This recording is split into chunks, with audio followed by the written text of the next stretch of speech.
Здравствуйте, уважаемые родители!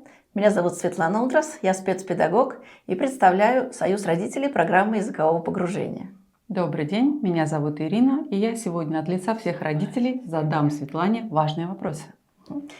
А говорить мы будем на такую важную тему, как родитель может поддержать своего ребенка, который адаптируется в новой для него учебной среде, в школе, в которой обучение проходит на эстонском языке. В начале года все очень страшно, кажется. Как же и чем может помочь родитель? Родитель может сделать очень много. И в первую очередь это, конечно, создать положительный, позитивный настрой. Если вы будете говорить, что школа интересна, учиться это здорово, эстонский язык это хорошо, то ребенок будет перенимать ваш настрой и будет относиться так же.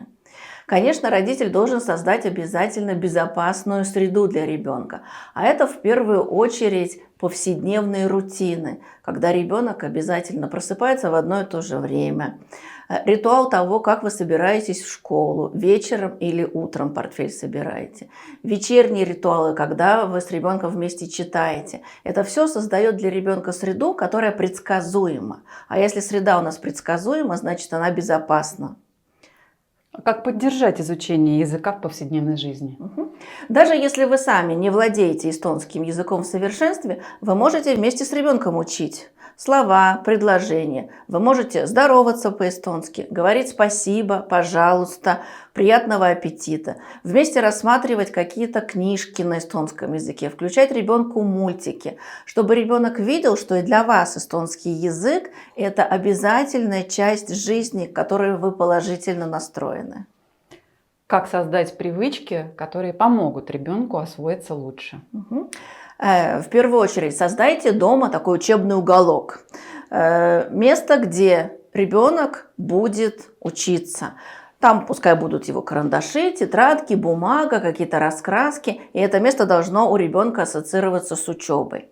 Обязательно каждый день немножко с ребенком заниматься. Хоть у нас в первом классе нет домашних заданий, но очень важно сформировать у ребенка привычку учиться.